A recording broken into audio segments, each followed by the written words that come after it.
Hello, warm welcome to everybody. It's the Unglued Brit here, your boy, and we're going to be talking about economics today and the economical situation for the average man in comparison to the UK when you're in Russia. I've compiled some data together. Now, it's very important that you do realise, and I must preface this, I am no economics advisor and I have nothing to do with economics. I'm just some random guy on the internet who just noticed stuff basically. So anyway, to get started I better put my glasses on like that, and as we can see we are going to be talking about matters, and these matters are of which I call Unglued Britonomics. So this is the Unglued Britonomics series with your boy Unglued Brit Jimmy.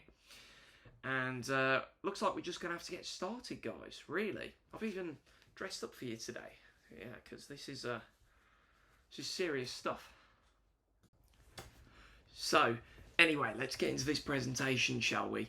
I want to make it as entertaining as possible too. So, yeah, we all have a little bit of a laugh. So, of course, as we can see right here, we've got Unglued Britonomics, taking into account the variables mainly between Moscow and London. Let's move on. Aims and objectives for today. What we're going to be covering, guys, is GDP. What is it and why it's a scam? We're going to be covering purchasing power parity. What is it and why it's good for the average person? And also we're going to be talking about purchasing power parity around the world, and also just checking out the cost of living comparison between Moscow and London. We're also going to be looking at homelessness and housing, taxes, and also the fact that Moscow is not Russia, because the commenters love that one, don't they? Moscow is not Russia. Yeah, we're going to be going through that. I did it for you. I did it for you guys. Okay, so let's continue. Right, so on to the next page then. So, of course, as we can see from the title, GDP is a fake god and it is worshipped in the West, especially by the media. I love a good bit of GDP go up. Let's talk about it. Why do regular people think that this has anything to do with their overall well-being? Sorry guys, it doesn't. It's a scam and it's designed to fool you. The GDP formula, this is how it goes. So the formula for calculating GDP with the expenditure approach is the following. So GDP equals private consumption plus gross private investment plus government investment plus government spending. The only question is, what's the government spending the money on?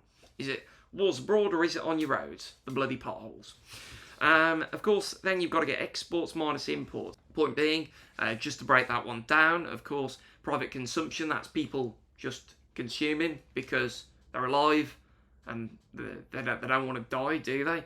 And then, of course, you've got gross private investment. How does this affect the average man who's not involved in any of that?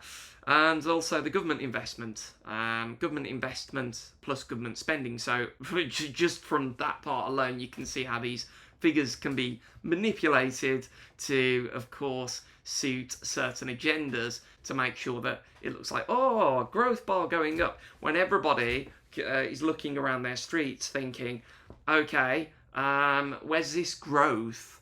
Where is this growth? Growth, my ass. Let's move on. So, of course, this goes on a lot in the UK. They always talk about this GDP growth. Now, of course, like I say, it's fake god worship. It's the fake god of the West now, the fake economical god. And the government imports people to manipulate this figure. That's one thing they do. That's one variable of this. Did you know that? So what they usually do is throw a bunch more people into the economy that need to eat and drink. And, of course, that makes figure go up because more people doing thing. And more things need to be produced because need to keep that figure going up at the detriment of society. So, of course, it's a hoax and it has nothing to do with overall well-being. So, of course, it makes little to no difference to, how much disposable income you have at the end of each month. absolutely nothing. Has nothing to do with that.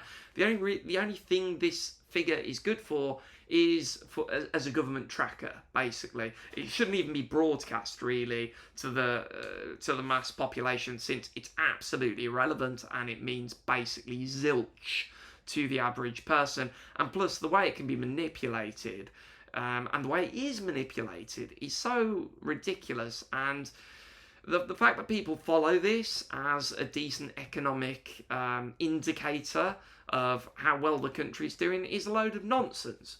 So, of course, let's have a look at the next part. It says, if you import people and they consume stuff, the GDP bar goes up. Of course it does. So that's all they do. That's how they try and come out of their short-term economical problems, causing long-term damage down the line. And then, of course, you've got the next part. They used to care about CPI. Yeah, that was a thing at one point. That's the Consumer Price Index. And that's when you get a basket of goods, you talk about how much it is and how much of it people can afford. And that's where purchasing power comes in. PPP, purchasing power parity, specifically. Of course, that's a basket of goods. Not anymore. So back in the 80s and the 90s, what you used to see when you'd have the economic show on in England, they'd get a basket of goods that most people buy, and they'd say, yeah, this costs this much today, that costs that much today, and this is how it affects the normal family. Or the normal family going to have a better economical situation as a result of it, or not? So, of course, that's what's going on there. And then a lot of people are sitting around the UK watching this GDP bar go up in the UK, thinking the only growth that I can see are flowers in the potholes that still haven't been fixed. So, quick conclusion, GDP, is it fake? Yeah, for the average person, basically it is. It means nothing. Is it a scam? Very much so. It gives you the impression that the country's doing well, even though you're doing so poorly. And then, should anyone care unless you're one of the lizard people? No, you should not care. This is what I call a mass deception in order to illustrate that we are growing, we're developing, when in real terms, for the average person, no. And, at the end of the day, I believe that an economy is based on how the average person is doing, and this is a load of nonsense. The fact that they're broadcasting this to the average person as an indicator of true economic growth and true prosperity for the people. What a joke. If you want more information on GDP, then I highly suggest you go and watch a chap called Neil McCoy Ward on YouTube. He's fantastic. He put this one out. This was back 3 years ago during the lockdowns and all that. Right now we are over on purchasing power. Right now we are over at purchasing power parity. Now, why do we take this figure into account? We take this figure into account, of course, because this is a theoretical exchange rate that allows you to buy the same amount of goods and services in every country. This is important. Example, if you want to live inexpensively and you can move to any country in the world, compare prices of a McDonald's Big Mac, or in Russia of a Vkusnaya Tochka Big Mac. Okay, and then of course government agencies use it to compare the output of countries that use different exchange rates. So this is a good figure because, of course, moving on, as we can see by this, for the average man, caring about how much he earns in different economies, it matters less what he can do with his money. So let's just take the example. If I earn $12 in the US, but eggs are $5 and milk is $7, then of course I'm left with what? That's right, minus $2. But then if I earn $5 in Russia and the eggs cost $1.70 and the milk costs $1.30, I'm left with plus $2. So I'm actually wealthier in Russia than in the US in that case. Now, this is just an example. This isn't a real world example, but this just gives you an idea of why we use this figure. Okay, this is why I care much more about purchasing power than I do about how much I can earn, because so many people say, "Oh yeah, but you only earn this much here. You earn so much less." But trust me, you can literally earn less somewhere else and be living twice as great. So, this whole idea, oh, just care about earnings. Well, good luck with that when, your blooming gas and electricity bill is like thousands, and then you've got to pay blooming 40% in tax on top of that. So we'll go through that shortly. So, of course, moving on to the next part, now let's talk about this. So this is a source from the World Bank. Now, if you type in GDP PPP, purchasing power parity, these are the most recent figures. Now, as we can see, we've got China at number 1. They've overtaken the United States in most recent years, as we can see. Most recent year, 2023, for these figures, they're doing exceptionally well.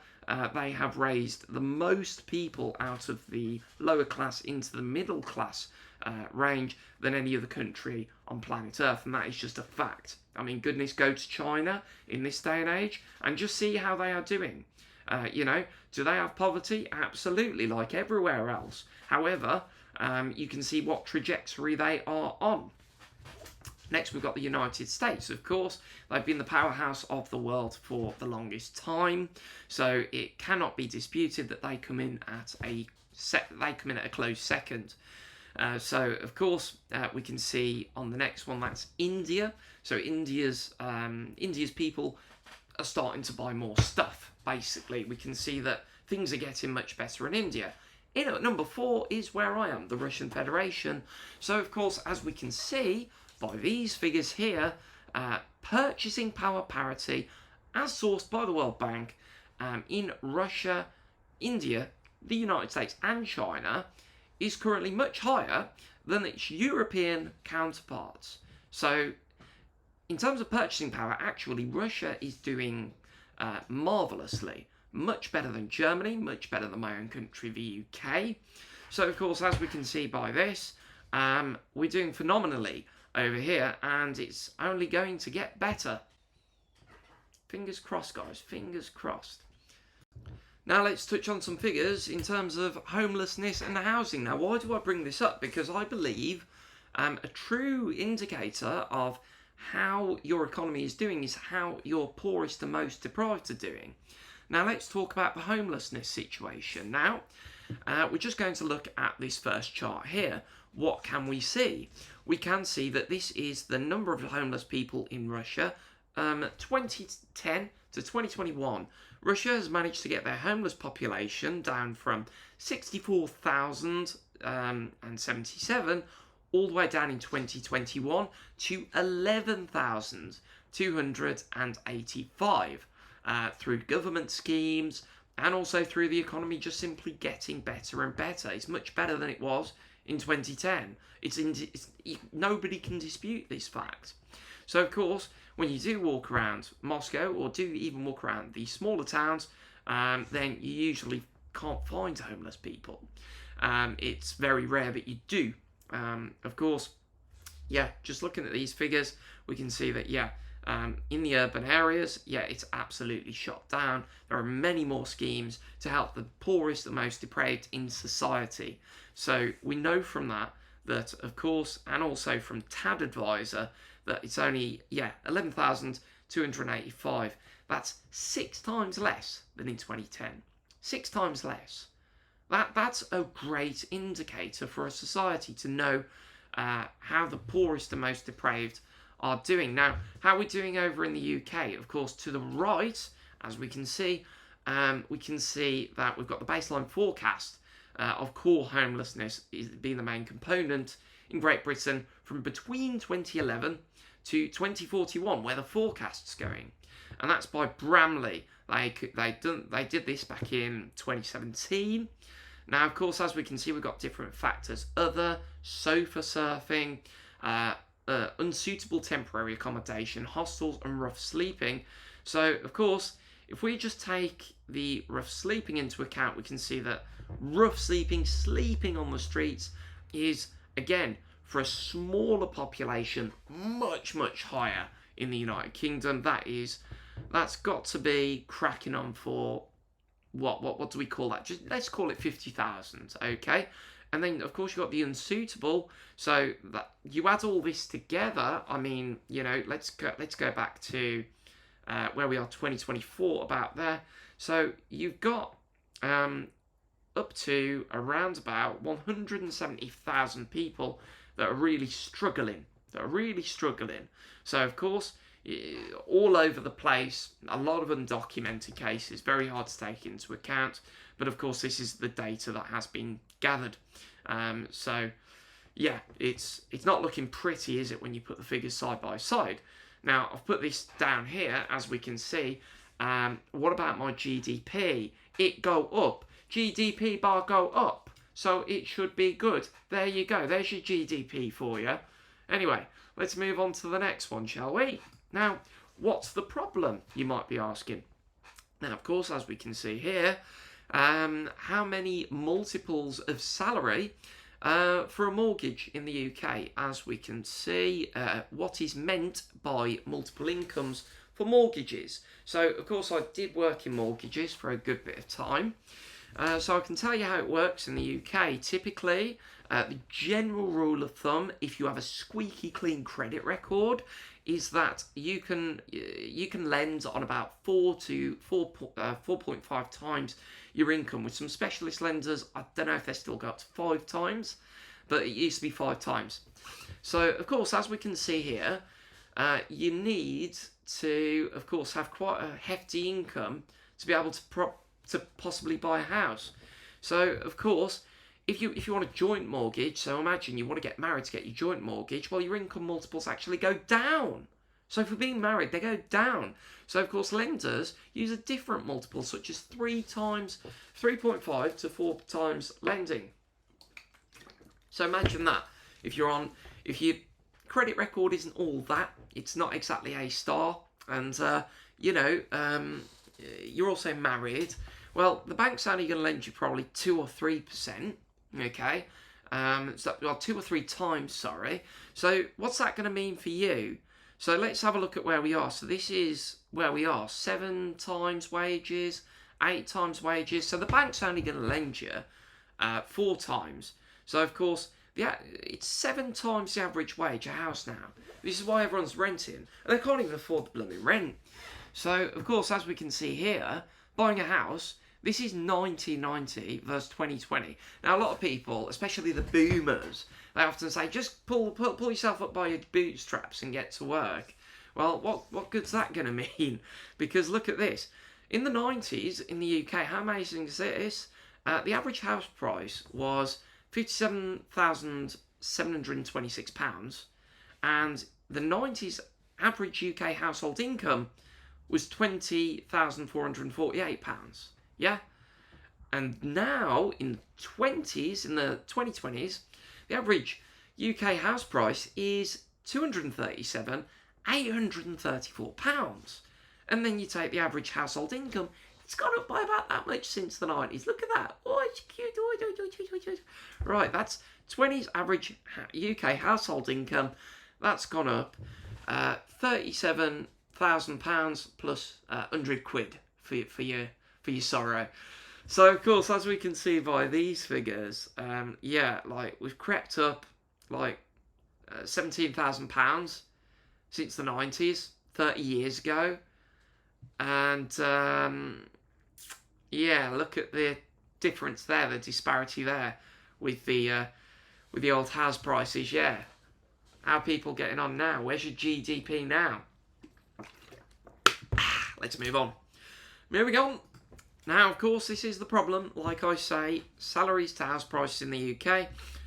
Salaries are basically doing nothing. Okay, look at this. This was even before the lockdowns and all that, right? This is not even 2020 yet. And as you can see, house prices are just skyrocketing. No one can afford nothing.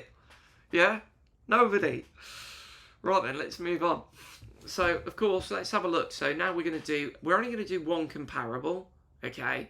Like, I know usually they say get 3 comparables. No, I'll tell you where to go if you want more comparables. Rightmove.co.uk, that's our housing website, or go to cian.ru, so cian.ru for more comparables. Now, of course, we're going to have a look at a Russia comparable. Now, I've been as fair as possible with this, so that it doesn't look biased. Of course, look, so I've put a map of Moscow right there, and I've put, as you can see, the last ring right here of Moscow. And you can see we've got Derevnya Marino, and you can see that you've got a 1-bedroom property, yeah, 1-bedroom property, and that's 39.1 square meters, and that's 9 million rubles. So of course, if anyone wanted to commute into Moscow, go to work, a little bit like London and Watford sort of thing, you can. So, of course, let's have a look at that then. So, we can see that that's £75,000. Yeah? So, remember that, £75,000. And as we can see with this, of course, 1-bedroom, bit of a doer-upper as we can see. Probably do something with the tiling, maybe the wallpaper. If you want to change the floors not bad though. So, yeah, if you wanted to just have a place like that, there you go. 75, and that's, you know, you can commute in. The train services are pretty good. As we can see, that's, yeah, you've basically got a train line right into work if you want one. You've got a number of different trains. 9-minute walk to the train line. So let's move on to the next comparable in London area. So now we're going to go for Watford. This was always known as the typical commute into London and go to work and bring your money out sort of place. So of course, as we can see with Watford, what have we got? We've got, again, right out by the last ring, and that's of course, yeah, right there. We call that the M25 bubble, okay, in English terms, and we'll go through why in a bit. But what do we know about Watford? Okay, right, this is a fair like-for-like comparison, I think. Oh, would you look at that? So, of course, the last property that we found, it was £75,000. Now, look at this. This is absolutely beautiful, wouldn't you say? Look at this. You don't need to do this up. This doesn't require a renovation. So, yeah, that's not a bad deal. Look at that. 1-bedroom. Very nice.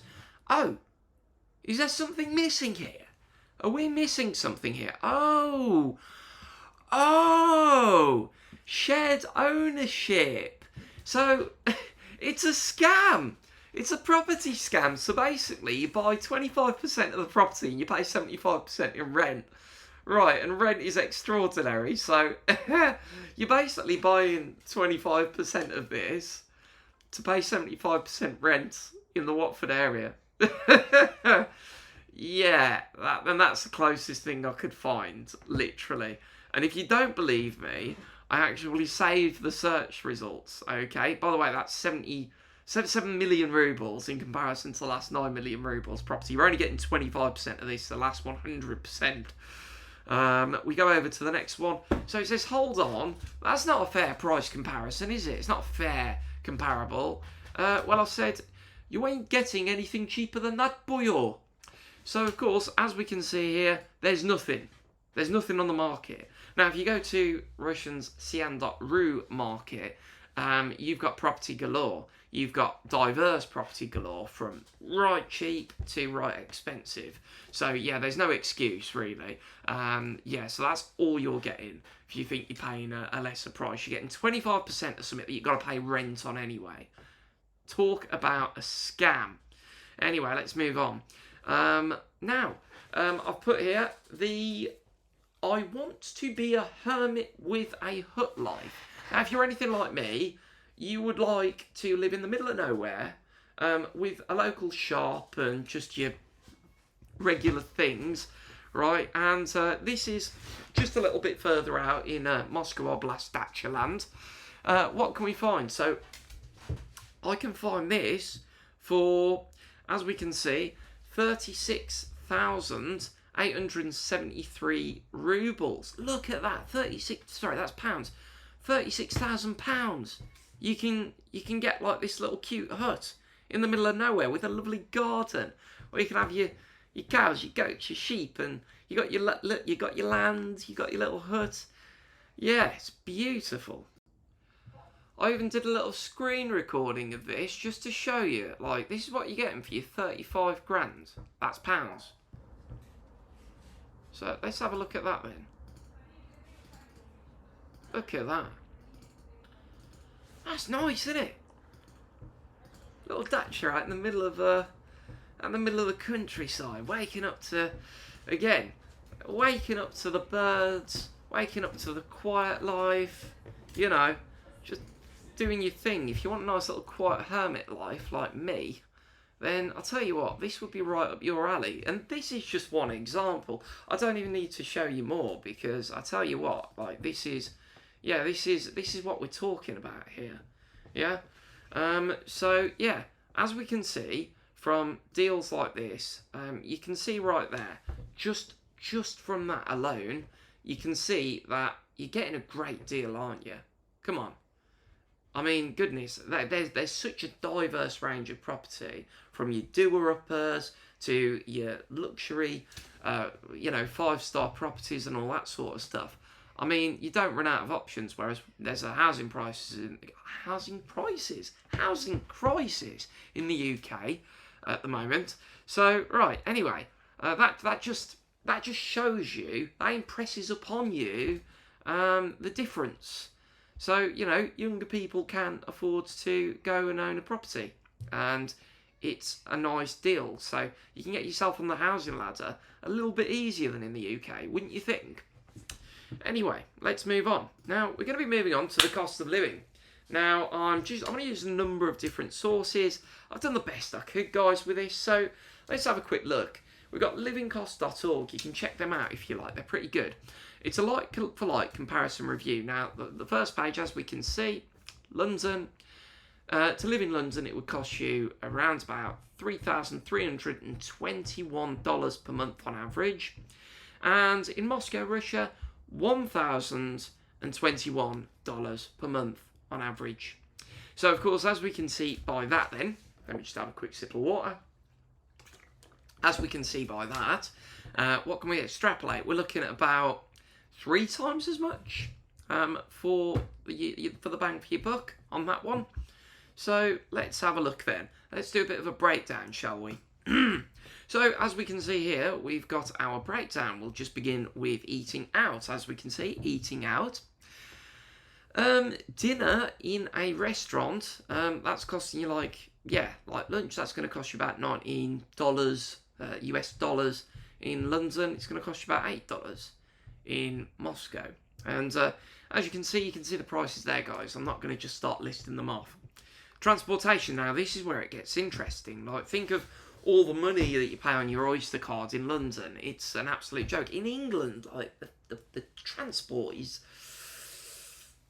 disgusting. Anyway, let's have a quick look. Transportation, shall we? As we can see there, local transport ticket, as we can see, it's $3.94. It's a bit more than that. Goodness, especially in the West Midlands, for a day saver, you're looking at, like, what? It's got to be about £5 now, I bet. When I was there, it's about £4.70. Anyway, of course, you can see it's 65 cents, which is about 57 rubles in Moscow as of the time of recording. As you can see, if you want a monthly ticket, it's only going to cost you $29. So yeah, you're looking at about that. And look at that in comparison to $99, which I think is a little bit more in London, to be honest, from my experience. Taxi ride, look at it. Gas and petrol. This is why just transport's so expensive as well. The gas and petrol really plays into it, and all the taxes on gas and petrol and this green agenda nonsense. So as we can see here, we've got $1.90 there, and then we've got not even a quid for your gas and petrol. Forget about it. Rent and utilities is your rent and utilities, the meat and potatoes of it. You're looking at, on average, $697 for a 1-bedroom apartment in downtown. You can tell an American wrote this. It's downtown. in the city centre. And of course, as we can see, it's, look at that. Look at it in London. Whew, goodness. And of course, if you want a cheap property, you're looking at about $400 rent in comparison to your $1,838 rent in London.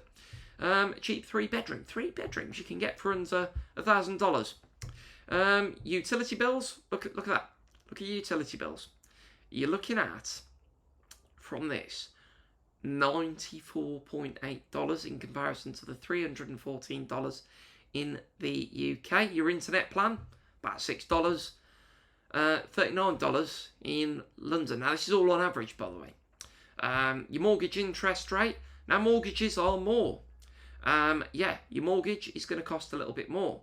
So if you buy an outright, which you can save up for, as you can see by the comparables, then I'd probably recommend saving for your property. Plus, you're getting about, I think it's like 16% in Tinkoff or 18% on your savings these days.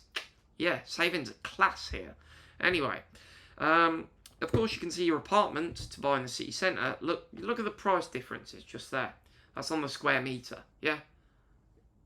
It speaks for itself, really, doesn't it? Anyway, house in the suburbs, as you can see, 9,000 in London per square metre, 3,000 here. Yeah, so you can see where this is going. Right, and there's your other stuff. You can read the other stuff, but I'm not going to waste too much time on this. Let's have a look at this. Right, if you want me to go through it, I'm not going through it. Okay, you pause it and you just read it yourself. Let's move on.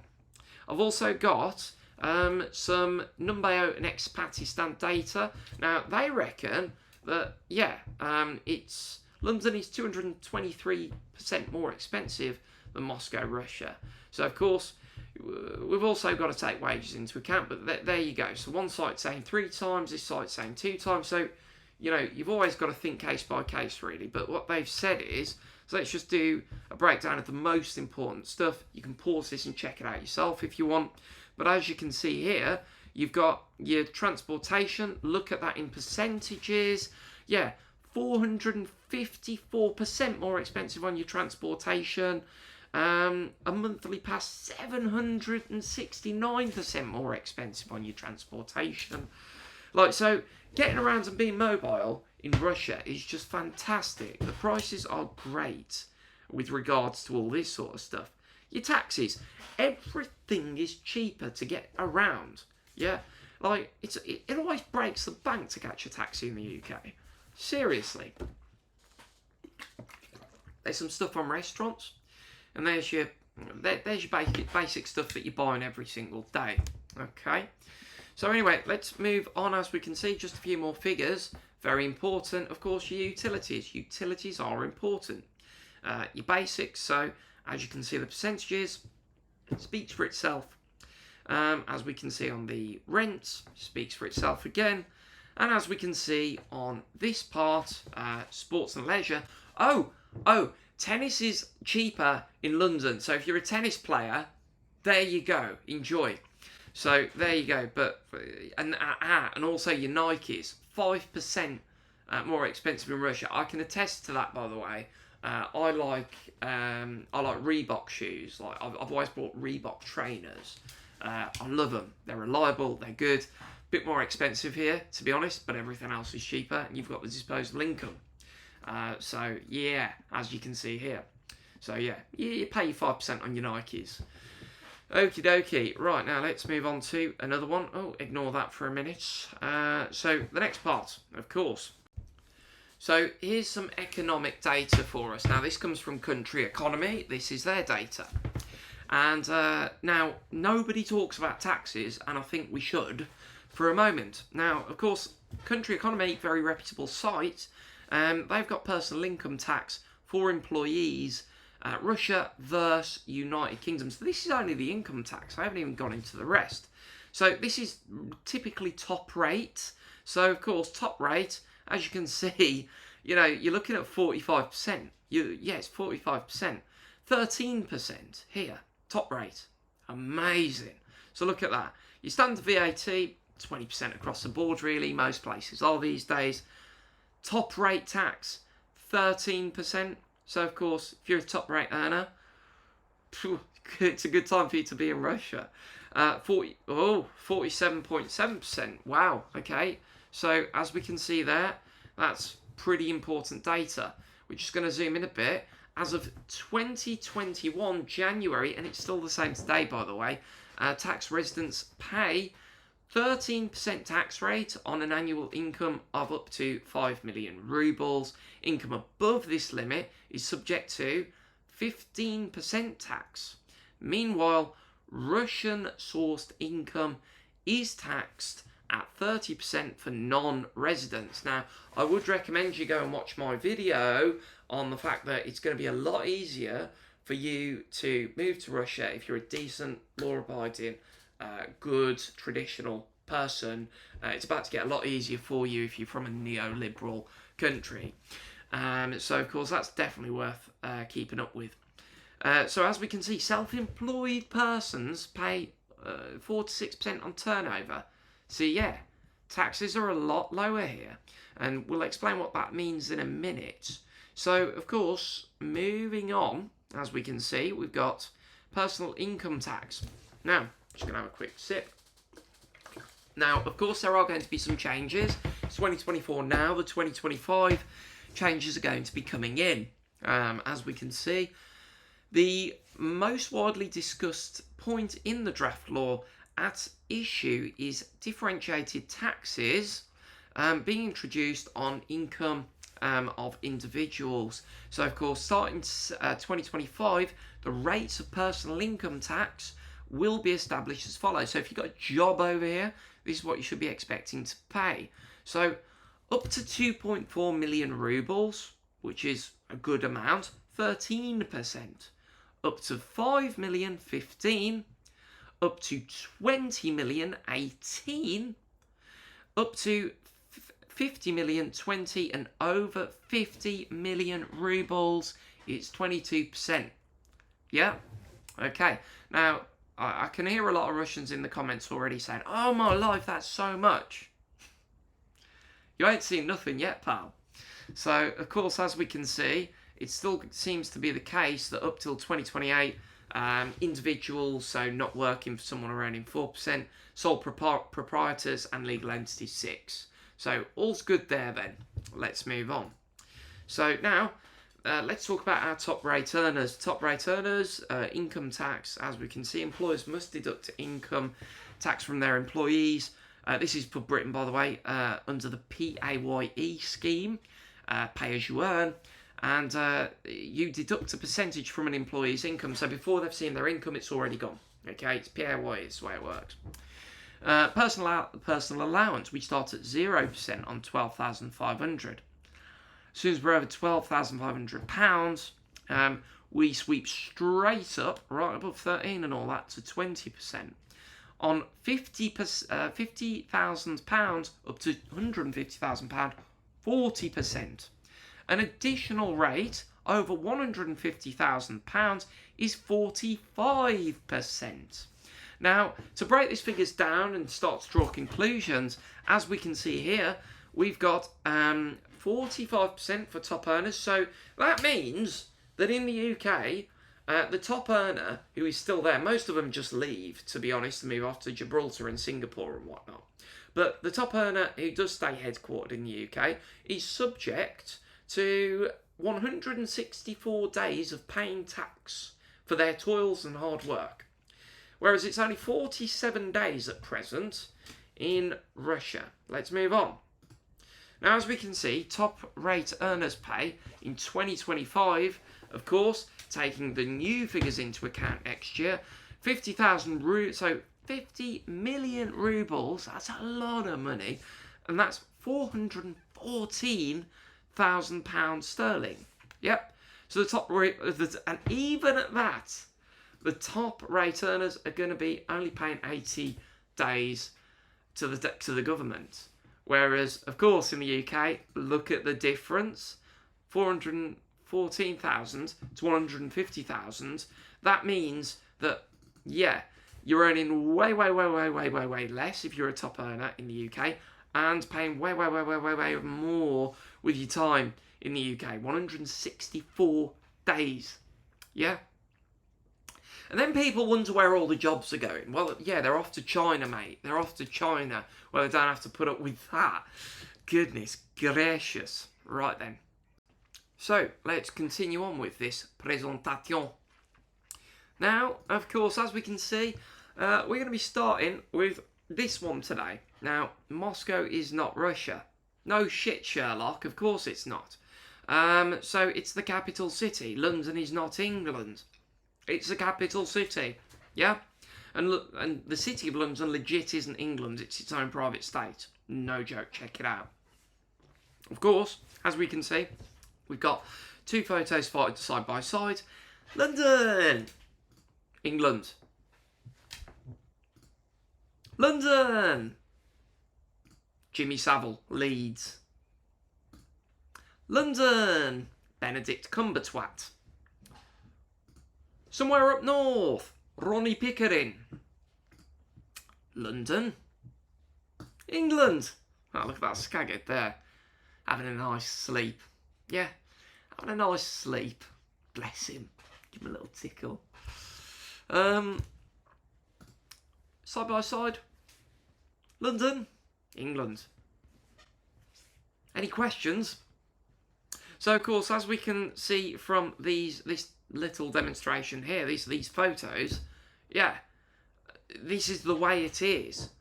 All the money and all the stuff tends to float to capitals and all the people and the human resources, because when enough people meet in one certain place that they've all agreed upon, they can, of course, start building stuff.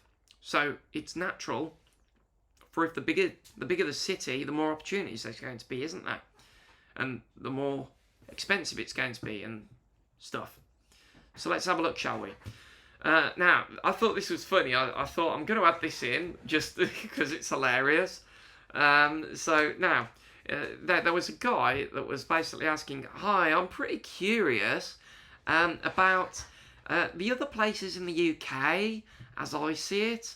A lot of places out of London," basically they were going to say, "a lot of places out of London I don't know about. What's it like outside of London? Because it feels like we're our own little micro-state." And then Drewski basically responded by saying, well, this person, Alessandro, said, should I go outside of London and check it out? Drewski, this isn't quite true. It's a bit hyperbolic, but anyway, nope. The second you leave the M25, which of course is the northern boundary of London, then all you see is nuclear wasteland and rubble, burning cars, no running water, and heat only provided by setting fire to the youngest child.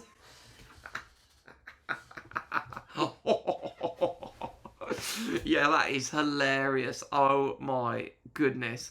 Yeah, and then let's just check some of the other comments. These are hilarious. Why does London feel like it's a bubble? Separate from the rest of England. It's like its own country. After living in London for 6 months, I can't help but to feel like it's its own bubble. It feels like a micro-state. Because it has nothing, it's nothing at all like the rest of the country. It is, to all intents and purposes, an independent city-state within the UK. So again, when people say Moscow is not Russia, well, yeah, no shit, this isn't a Russia exclusive thing. This is actually a commonality. This is a universal thing. Yeah. So it's to be expected. This should be an expectation. If it's a gripe or not, that's up to you, but it's not really an argument, is it? And as you can see here, just in terms of the figures, now we know from this, as we can see, these are just typical maps, okay? So you can see that you've got depraved areas and you've got the most expensive areas. Where's the most expensive area? You guessed it, it's London. And look at everybody else. Everybody else is earning way, way, way, way less than the lovely green areas and the lovely blue areas, yeah? They're in the red. Poverty zones everywhere, yeah? And then, of course, we come down to here. Look at that. So this is, again, the north-south divide. So yeah, look at that. The only place which is black, yeah, that's London. So of course, as we can see, that's because, of course, they earn a lot more than the rest of the country, and the rest of the country certainly ain't doing quite as well, as you can see. Just look at it. There's the data. Now let's look at it on a European scale, shall we? Now, as we can see, this is the European map of GDP in PPS. So this is people's spending power, basically, per capita. They broke it down into regions back in 2019, which was very nice. They were still doing data for us back in 2019, the EU were. That was nice of them, wasn't it? So let's have a look at what this data means. Now, of course, as you can see, people are generally doing well in London, and then the rest of the country in poverty. There's poverty zones, as you can see. Now, we're literally in some regions, including my own, really, the West Midlands. You can see that there are regions in Poland that are doing just as well. There are regions down here that are doing just as well as we are. So yeah, you can see just from this map alone that yeah, the rest of the country is doing just as well as some of the nations of Eastern Europe, yeah? So it just goes to show you. And there's a lot of Poles, by the way, a lot of Polish people moving back to Poland, and there's a reason for that, because yeah, like, you can live just as well, if not better, if you just go live back in Poland these days. Things have flipped. The Poles have moved east. Like, the actual... Never mind. So, of course, that is the end of that one for today. Now, in Russia, like I say, this is a serious argument. Moscow is not Russia.